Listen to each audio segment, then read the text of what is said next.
Police are still trying to piece together enough information to make an arrest. The train is still on fire. They are continuously bringing in more tankers of water to put out the flames. People were just driving along the Arizona freeways when all of a sudden their lives were put in jeopardy. DPS officials are calling these incidents acts of domestic terrorism. Renee, Alex, I'm out here at the AM/PM on 16th Street, and the question of the day is, who wants to be a billionaire? The winner of the competition is based on people's choice. That's hot, mild, medium, and wild.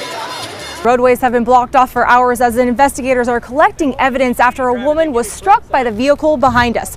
Her shoes and cane are lying in the roadway, and you can clearly see where her body struck the windshield. Just behind this warehouse here is a home that contains a subterranean drug tunnel. Now, we are only 300 yards away from the border if you look over this way, and that is where the entrance to this tunnel began. And in just a little bit, they're about to do their second show, which is going to be even more wild. We're going to see who can hit the most balloons and who can win one of these big prizes up there. But it is one of a kind experience down here in Yuma.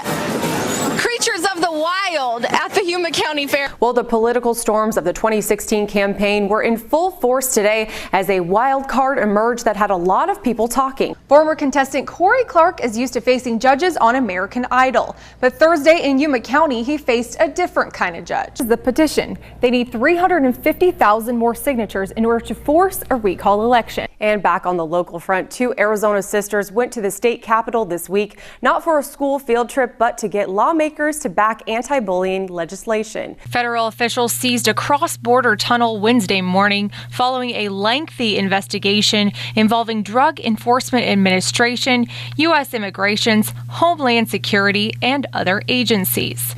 This tunnel marks the first completed tunnel that we have discovered in the Calexico area in nearly a decade. This investigation resulted in the arrests of 4 people, 2 in Calexico and 2 in Nogales, Arizona. We have charged these individuals with various drug trafficking, money laundering, and tunnel-related offenses. We have also seized nearly 3,000 pounds of marijuana.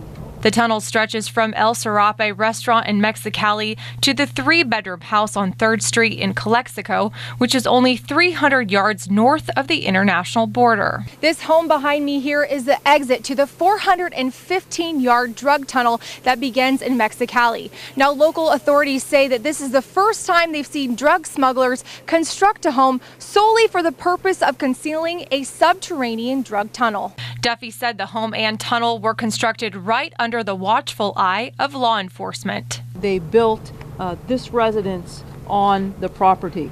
The result is a 3-bedroom, 2-bathroom, brand new $86,000 home that has a hole in the living room. A warehouse on Avenida Campillo in Calexico and a home on Horizon Street in Calexico were being used for storing the drugs. We have such a strong information network going. I'm talking human intelligence, electronic intelligence, all, sensors, everything else, that if they're building something, we're going to know about it. Scary moments for drivers on Interstate 8 as several of them called 911 to report a train on fire Wednesday. As we arrived on scene, Highway 80 has been blocked off by state troopers. As you can see behind me, the train is still on fire. They are continuously bringing in more tankers of water to put out the flames. At this time, we don't know what they're holding or what caused that fire. Emergency crews were able to stop the train and began soaking one of its cargo units carrying 8 Ford pickups. We spoke to TACNA fire officials on how they stopped the fire from spreading. We automatically dispatched for mutual aid with Welton Fire Department and started putting foam on it right away, set the ladder truck up, start trying to knock the fire down. What they're doing now that the flame is out is uncoupling the train, which is separating the train from the damaged auto rack forward. The fire caused 8 other trains to be delayed for a total of 3 hours. We cut a hole in the side of the train, which you can see, to make entry. We extinguished the rest of the cars on the bottom. Found it to be unsafe, unstable to be inside, so now we've switched to defensive mode and we're just soaking it down with foam now. Union Pacific investigators are still looking into the cause of the fire. As soon as we get the hot spots extinguished, then we'll do our investigation and then we'll turn the train back over to the railroad. Molly Lange, News 11.